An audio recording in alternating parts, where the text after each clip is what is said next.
Okay. All right. Well, thanks for sticking around. I am here to talk a little bit about accessibility, a little bit about sort of next steps. What can you do, right? I think we care about accessibility. We want to do something, and hopefully you'll get a little bit of something out of this talk. For those of you that might not know, acronyms, always like to explain them. WCAG stands for the Web Content Accessibility Guidelines, and we're going to talk about what you can do to take next steps to improve inclusion on your website. First, I'd like to just understand where people are at a little bit. If you could please raise your hands and snap your fingers too. This is a little accessibility. Not everyone can see, so often auditory cues can be helpful. So if you could snap your fingers if you use websites. It's a baseline. Okay, that should be everyone. And are you a technologist? Are you responsible for fixing accessibility issues? Okay, about half the people. And is anyone responsible for accessibility governance at your organization? Making decisions about how things happen? No? Couple? Okay, we've got about 4 people. Great. Is anyone a designer in the room? No? One? They all went upstairs. All right. Test passed.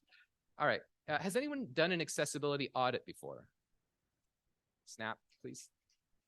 Okay, we got about 11 people. My name is Andrew Mallis. I'm CEO of Kalamuna. My pronouns are he and him. I'm a 6-foot-tall man with shoulder-length dark hair and a short beard, although my photo here displays a mustache instead.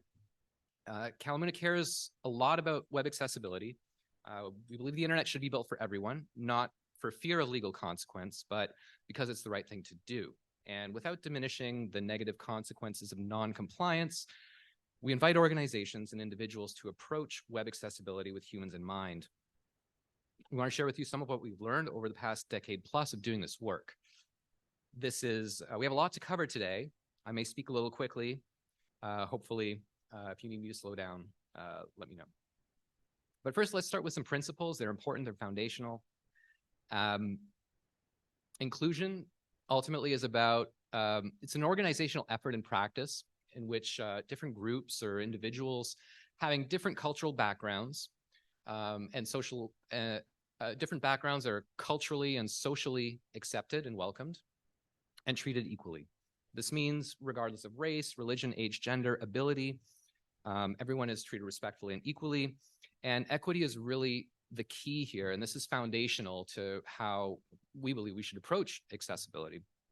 We have to recognize that not everyone is equal in terms of their abilities, and that we have to take steps to ensure accommodations so that everyone can contribute and participate, because that ultimately makes society richer. In the physical world, this might look like curb cuts. We're familiar with those, wheelchair ramps, auditory indicators on busy street crossings. But inclusivity is really about figuring out, especially digital accessibility, is about figuring out, interfaces, how we can accommodate everyone. Compliance, well, organizations focus a lot on conformance, perhaps too much. I think they try to put, as an agency, we see a lot of this, like inside of contracts, organizations try to put strict requirements on agencies who will otherwise be in breach of contract if things are not accessible. And too often, focusing on test scores, that can risk de-scoping usability. And usability is really key. The reality is that no agency can really guarantee compliance. Open source software ecosystems like Drupal inadvertently introduce issues upon updates at times. I think we're really good as a community of catching these, and maybe I think I would advocate to say, one of the best open source projects out there in this regard, as we do have, an accessibility working group and stricter controls. But we're not the only game out there, right? And content editors, they can also miss the mark too. You might have alt text, but is it descriptive? There's a button, but does the form submit? We've previously demonstrated with our friends at the American Foundation for the Blind how the vaccinefinder.org website was WCAG compliant according to automated testing tools, yet it failed keyboard navigation and screen reader testing. I'll give you a link to that presentation at the end. But what I want to emphasize is like, don't let fear of lawsuits hold you back from focusing on what matters, and that's helping users achieve their goals. More often than not, a website spends a greater part of its life cycle in a live state. It's available for improvement. Let's dig in. Let's see how we do that. There are really three key approaches to determining how accessible and usable your site can be, and let's dig into them a little bit more. The first is automated testing. Browser extensions, these are free. They're great. It's one of the easiest ways to examine the accessibility of your websites. But, different tools might give you different results.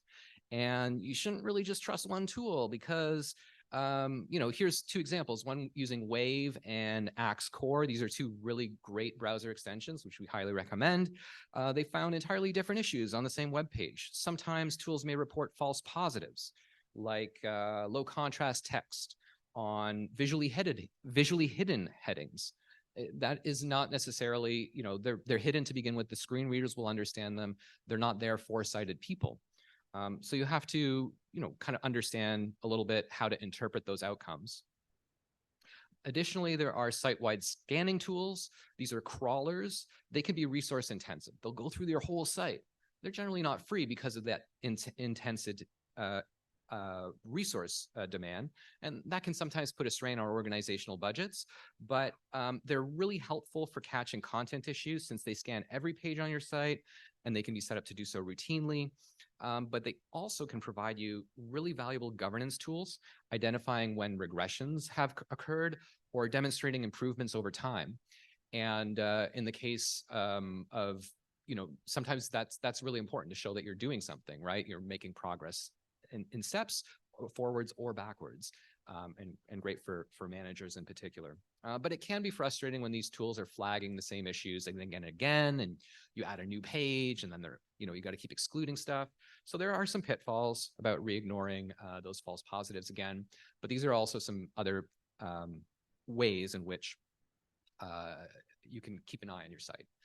Ultimately, you shouldn't rely on any single tool. Kind of have a few different in your tool belt, and it can take a lot of effort to make all those warnings go away. Sometimes it's like way too much effort.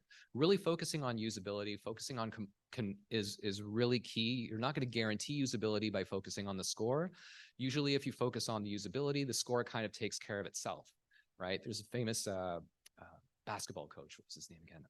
He said, I don't focus on the score. I play the game and the score will take care of itself, right?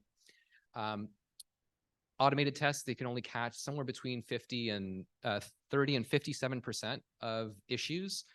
So yeah, don't put too much stock in it. Sometimes those scores too, depending on the platform, they can be proprietary. They're not like, what does it mean when you're 89% or 99%? Often it's an aggregate of everyone else that's in your industry, and they say, well, you're actually you're in this percentile compared to everyone else. Well, does that mean your site is usable? No, it just means like that's where you are like in the class, and it depends on the size of the class that you're in your industry. So again, beware. The second method is user testing. User testing is key. It's a practice that engages people, not robots, to accomplish tasks and report back on their experience. First, we want to establish really high priority journeys or stories that individuals are trying to accomplish on the site, and have actual people try to accomplish those tasks. We want to find users who are regular users of accessibility tools that also are able to provide that feedback on a regular basis. We want to get some feedback on how those journeys are those goals can be accomplished or not. We'll talk a little bit more about journeys in a minute. But here's an example output, high-level output of a test that we ran.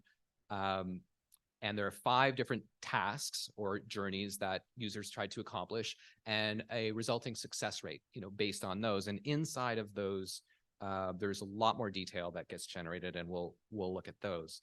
Now, experienced testers can provide feedback on accessibility issues that can be otherwise hard to find. And there are companies that specialize in providing these user testing services. We've partnered with some of them like UsableNet or AFB when they did this, and others.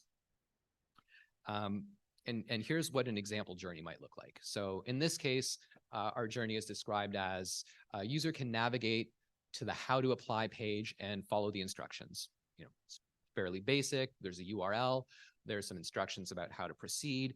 And, for you, this might be another type of journey that's important. It could be enrolling in a course. It could be donating to your organization. It could be paying a parking ticket or filling out a form to contact you.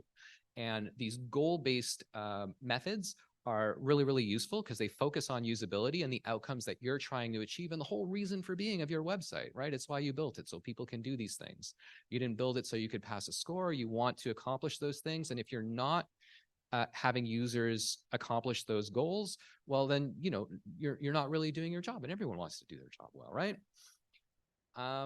Here's, out of that, out of those 5 journeys, resulted like a 61-page report. Right? That's pretty big. Where to start? It can be overwhelming. You might need some experienced remediators at this point to come and work through and parse and prioritize those types of activities.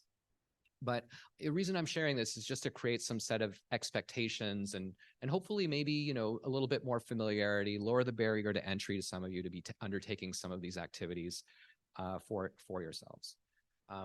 If you are working with an organization that's looking for volunteers to do this kind of work, that often happens. We don't have budgets. We're saying, hey, can you help out? Just do be mindful, users of accessible technology struggle every day with websites that don't work, and we're asking them to do more of that, and we're asking for their time, right? It's much more effective, particularly if you can afford it, to hire and pay people to do that work, right? And so we greatly encourage you to pursue that route. The third method, and one that I'm really particularly fond of, is usability analysis or heuristic analysis in this case. And if you haven't heard about heuristics before, heuristic evaluation involves having a small set of evaluators examine interfaces and judge their compliance with recognized usability principles. If you think about accessibility in terms of usability, you get access to a whole toolbox of practices that the user experience industry has been leveraging for years to evaluate the usability of your site. And heuristic evaluation is a technique UX professionals use to determine a design or product's usability systematically. Well, what does that look like? So what we do is we tend to have a standardized worksheet. It provides a number of heuristic items that we're looking at. And here's one, for example, contrast and size allows text to be read clearly. And then we provide some guidelines on how that should be done, right? So it's go review common pages, find different text styles and foreground, background color combinations, ensure there's enough contrast between them, identify small text that's less legible, where contrast becomes even more important, and then hover over links and see if those styles are propagating through the content. Now, it's a different approach, right? It's a similar sort of outcome that you're looking for from an automated test, and we do use automated tests as part of this, but there's a human involved because there's context. Sometimes text is really small, and it's in the footer, and it's a copyright notice, right? So it's that may or may not be a super important thing, depending on it, and according to guidelines, it's maybe not as important that really be prominently visible. So there are some design choices and some usability choices that intersect. And we have multiple developers and designers go through and test, and then positive findings, issues that have been discovered. And in some ways, it's maybe a little bit less thorough than user testing, but it's faster and it's broader because instead of looking at just 5 journeys, we can cover more pages and look and compare and contrast, and requires a little bit of intuition. And that's good, and that's useful for people who are more intuitively minded in particular. And so from those outcomes, we gain a lot. And so these are the main categories of heuristic accessibility review that we've landed on. There's a visual review.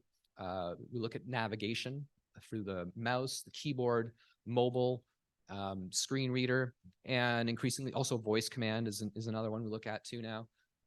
And we look for robustness, which is, how resilient is your site? What happens if you turn off JavaScript? What if something doesn't fully load?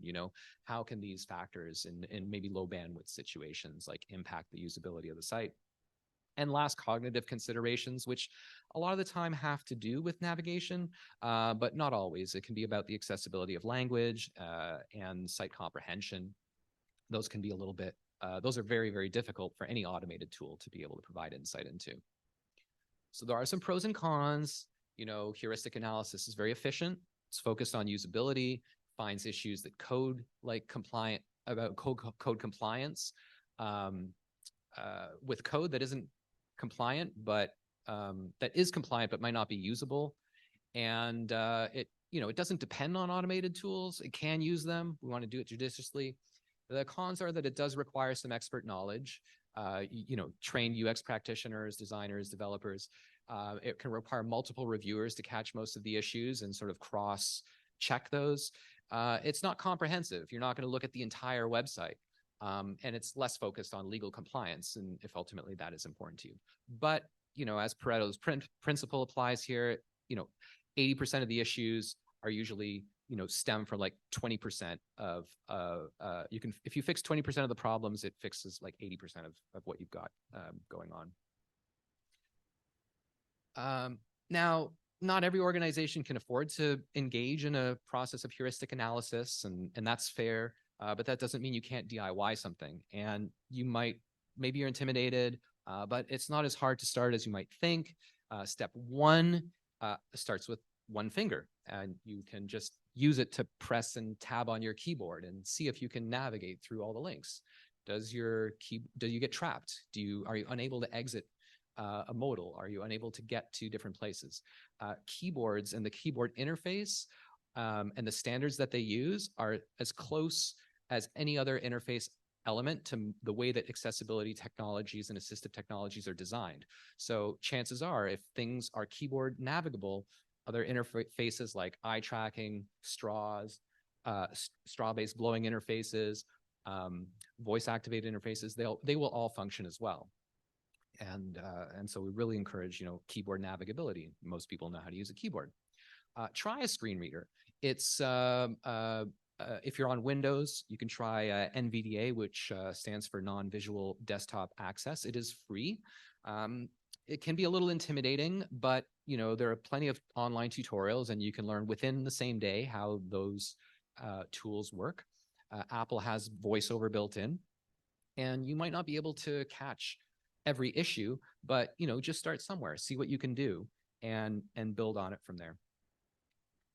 All right, so now we've identified problems, right? What are we going to do about them? It's really great to have more problems than we started with, but we want to solve them, right? We want to help people. We want to make their experiences better. So we need to prioritize, right? Prioritization is important.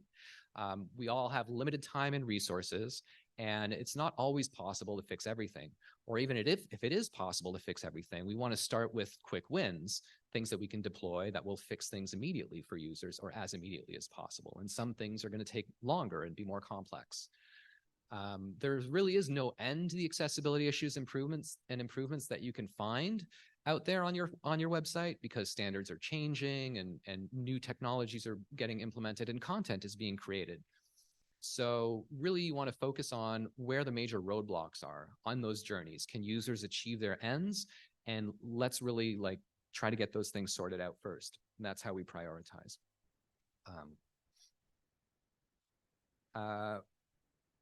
One way that we like to engage in that prioritization is, we want to document all of the issues. And we like to use Google Sheets because, while they're quite accessible as platforms are concerned, and we categorize all the issues by their different types. We explain what they are, estimate the amount of work that's needed to accomplish them, set a priority based on the user benefit, and flag any quick wins that are possible. We'll also identify areas where the organization can make a change, where developers are needed to make a change. And we try not to overload these with a bunch of WCAG compliance success criteria, because we're really looking to empower site owners and focus on the outcomes for users. And again, that usability. And by putting that benefit forward, then we're able to help motivate the prioritization of those issues instead of looking at a really, really long list of success criteria. So there's a bit of synthesis that's required here.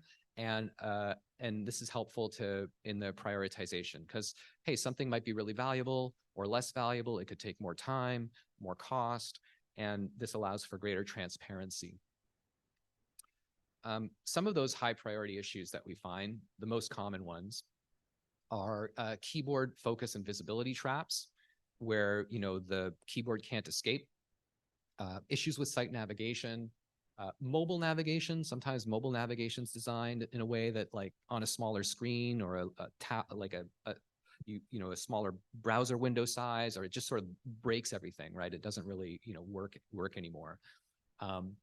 Sometimes there are HTML regions that are missing in order for screen readers to understand how to get inside things, and heading structure, commonly as well.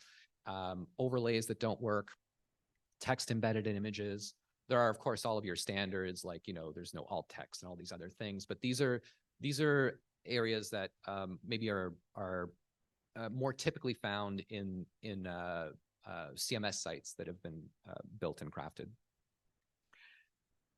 Okay, so user testing is resource intensive, right? It takes real people and real time, and you're going to get a bunch of information back, and it's useful. It's very useful. If you can do it, you should do it. But save them time, save yourself time from reporting back a bunch of things that you could have fixed earlier, and do so after either a usability analysis or automated testing in both stages or otherwise. That way, when your users are testing, they're actually focused more on those journeys, and they're not, oh, there's all these other things and there's a keyboard trap here and there. It's fix the obvious things before you get to those humans, and you'll benefit more from the kind of user testing that's there. Plus, it's just more benefits earlier on. Okay, so but what if you are building a new site from scratch, right? How should you approach accessibility? What do you do? This diagram describes the different phases of typical client projects. It includes the discovery, design, implementation, and later in support. And by incorporating accessibility considerations into the very beginning, it works, really everything works a lot better. So during discovery, we define user types and their goals, and this is super important. It sets the stage for the entire project, and it's super critical to incorporate user goals that identify accessibility concerns. This could be, navigating the site with a keyboard. It could be other kinds of goals that you set. And then later in the design phase, which includes strategy, it includes often content production, we can begin to incorporate these considerations that we've previously defined. So, for example, that means structuring content semantically, maybe even while it's in Word or Google Docs, getting people used to these notions.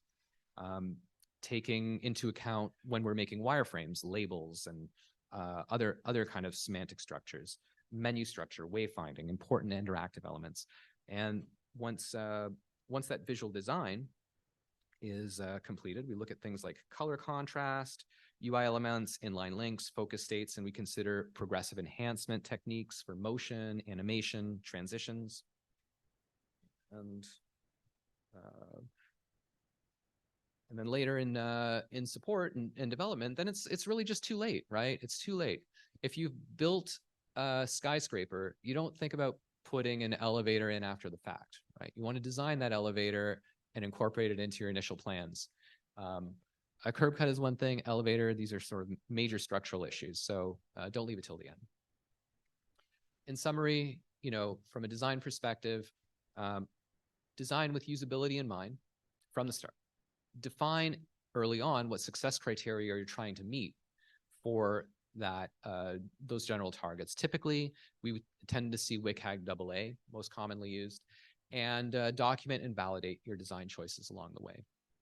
Consider graceful degradation, progressive enhancement, these kinds of principles that will promote an adequate user experience in the event these other technologies aren't available. And implement strategies for motion reduction, things that are like flashing and should be able to be turned off or off by default, or respect the browser preferences of the user for no motion. And if you can, implement in-browser prototypes, which are HTML prototypes versus just pictures that are clickable for ultimate testability. If this is using the native medium of the web, it's simulating the experience that users will have and the closest approximation that you will get to the end product. Here's an example of how design can be incorporated from the start. We all have colors that we select. Sometimes those colors can be accessible in their own right, and sometimes not. We often will inherit a brand guide and need to tune those colors. And there's little check marks on this color guide where we've had to adjust those colors to make them more accessible from the get-go. And then as those colors combine, they may offer charts a little small here. Oh, it's bigger there. Cool. But text on color, not always accessible at every font size. And so we want to be able to provide a chart that allows for some reasonable guidelines in those areas. Designers can also think about, developers in that end of the process. And when you're putting together style guides, brand guides, consider documenting how hover and active states are going to work. If you don't do these things, developers are kind of going to make them up on you, right? And that can create a less harmonious system at times. There's a keyboard and screen reader focus order that's really important. Again, this will just sort of happen unless you are able to design and talk about, where those semantically go. They may be different from how Drupal might normally render things out. Like sometimes a sidebar should come after the main content, even if it's on the left-hand side of the screen. And so those are important things to define. Those layouts as screen sizes change should be specified as well. How do things respond and move around? And that will, those are important. Heading levels, clearly define what all of those should be looking like.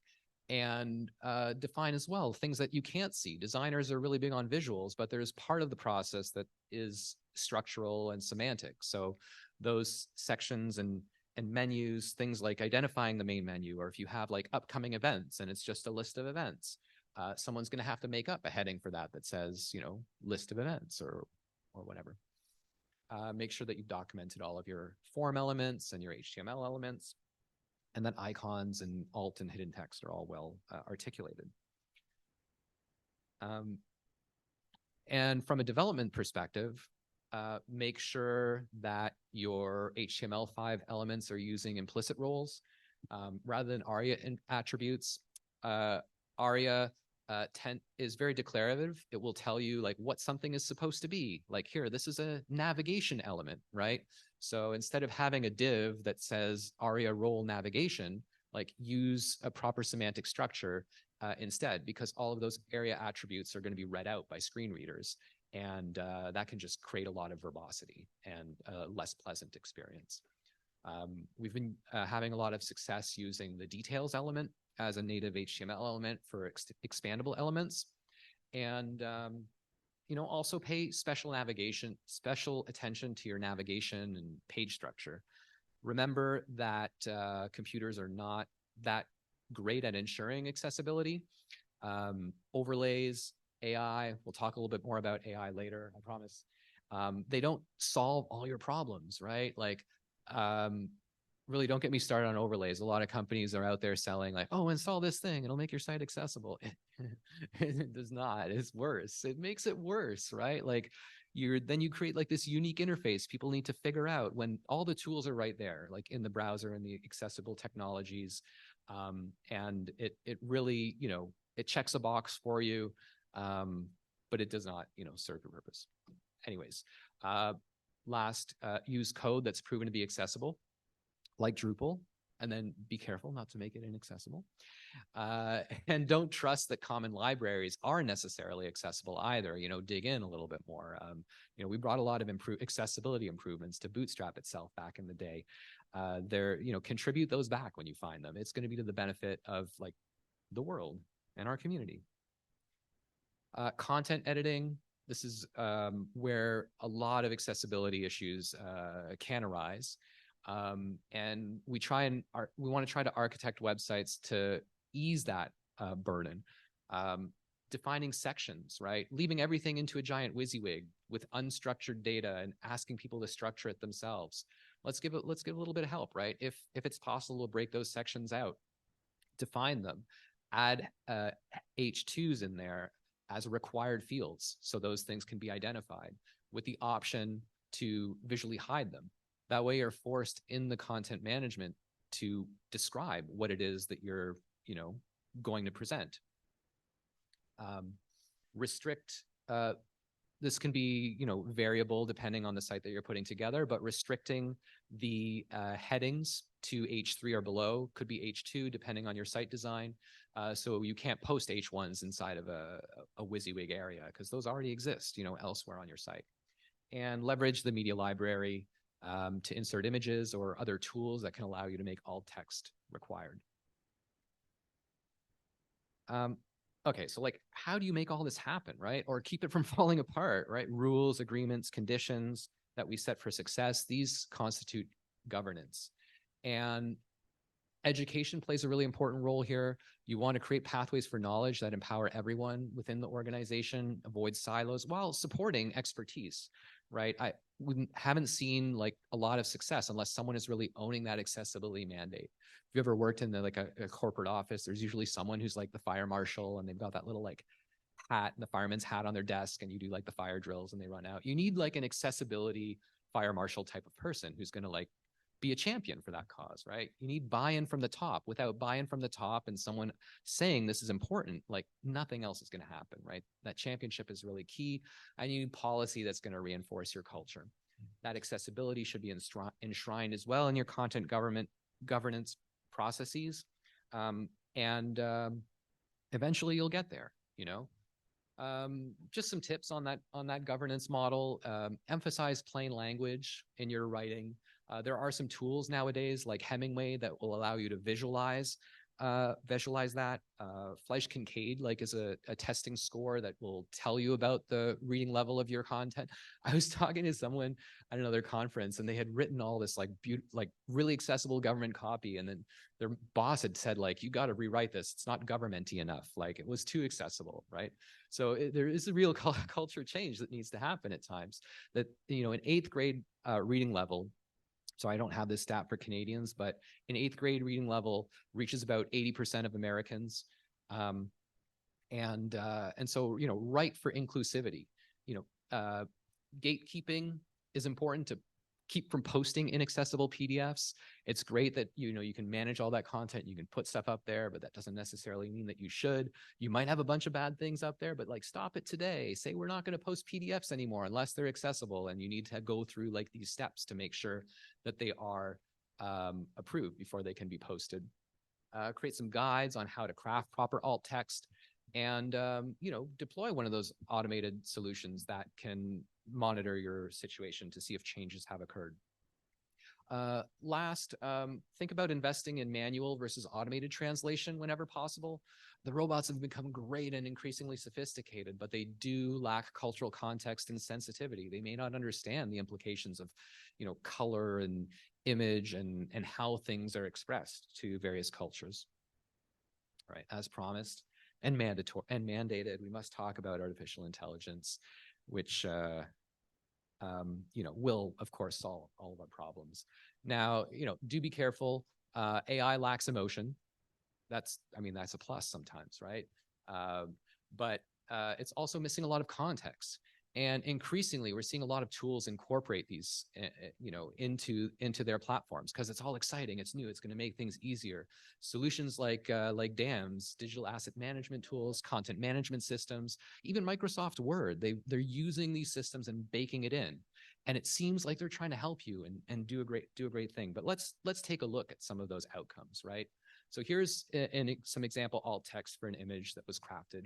A human has written, a fashionable person with styled white hair, wearing bright makeup and dark blue clothing, walks in front of a brick building. It's, that's pretty great. It sounds like something I can imagine by reading it. Now the AI says a person in a garment. Now that's every image of a person pretty much, right? And fortunately, it didn't make any assumptions about gender in this situation, which is a positive, but it's so bland, right? What does it really add? Okay, that image of the rabbit and the. So do you see this? People see the silhouette in here? Yeah. Okay. So the human would write, large pink flowers with green leaves and thorny stems digitally manipulated into the side profile of a statue against a black background. And the AI says a close-up of a flower. All right, last one. Actually, second last. Steve Jobs at Macworld 2008, unveiling the new MacBook Air. AI, a man in front of a crowd. All right. Last, okay, here's Microsoft Word doing its job. This is a rare 18th century Ethiopic scroll presented partially unfurled from its archival storage. And AI thinks it's a roll of toilet paper. So, I mean, the people at Duke University libraries weren't really impressed and turned off this feature like system-wide until things can kind of get put back into place. Now, it's not that AI doesn't have a role here. It can really help in situations where there's really like nothing else there. But do beware, right? A lot of these systems will help and populate and put all this stuff in there, and it's all hard-coded. I mean, for me, I think like we should have some kind of labels or some way of knowing when things have been generated, because now it's baked in. And it has the same authority as everything that's human written. Like, why don't we just make, if you want AI generated alt text, like why don't we just make plugins for that, right? And the plugin can then be easily updated. But instead, now it's all going to be hard coded inside of our systems. Like, what are we going to do about that as the technology changes and improves? There's no markers for the version of the AI that generated it. How do you trust that source? And it isn't that it can't be helpful, but I think, we're rushing a little bit to try to fill a gap that's obviously there. But let's be thoughtful in how we're leveraging these technologies, please. All right, in conclusion, and some available resources for you. Incorporate accessibility throughout your redesign process if you are doing a redesign. And remember that no one testing method is better than the other. Multiple are needed and in combination to get accurate coverage to create the most accessible and inclusive experience as possible. Every automated test is going to be different, but all are ultimately quite verbose. But heuristic analysis can help reveal usability-focused issues as a counterpoint. And that user testing is ideally delivered with specialized organizations that have trained testers. Prioritize and address your accessibility issues once you've found them. And remember that content governance at the end of the day is really foundational for the practice to grow and be sustained.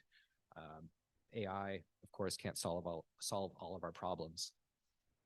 Here is a link to the demonstration. There's a 9-minute video which we produced with the American Foundation for the Blind, and it goes through this vaccinefinder.org website, initially with a keyboard, initially just navigating with a mouse, then with a keyboard, and then with voice controls.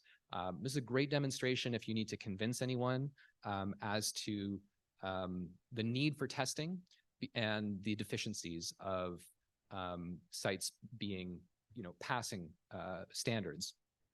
Usability is at the center of that demonstration. This is a PDF that you can download that contains a compendium of different accessibility tools. Please be patient with the loading. We built this landing page in an open source tool, and it's a little slow to load. We'll find another solution for it. But it's there, it's free for you. And last week we published a blog post that lists a number of plugins for Figma if you're using that to create your design systems on kalamuna.com. If you have any questions, I don't know if we have time for them or not, but I am around. Feel free to connect with me online or in the real world. I'll leave that up, and I thank you for your time and attention and your commitment to this cause.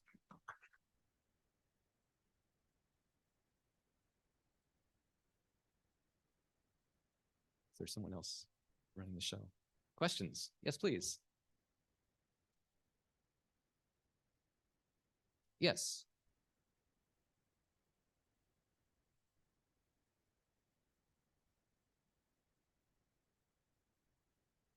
So Moncito has a lot of attributes. It can be used for some of these content governance principles, and it's a great automated scanner. But, I think we need to be mindful when presenting these as solutions necessarily. They are tools that can lead us towards compliance. And you don't want to be misleading and say, here's a thing, and it will solve. No, it's going to tell you more more and more problems. You still have to fix those problems. And so they can be really great. They can be really very useful for that. But yeah, no tool is going to fix your problems necessarily. It may give you some instructions. I haven't toyed around, significantly enough with Monsito, but you could talk to your colleagues next to you that might have additional insights. So I think we're all trying to catch up to the recent acquisition, and it is a tool we looked at in evaluating our matrix of available tools, though.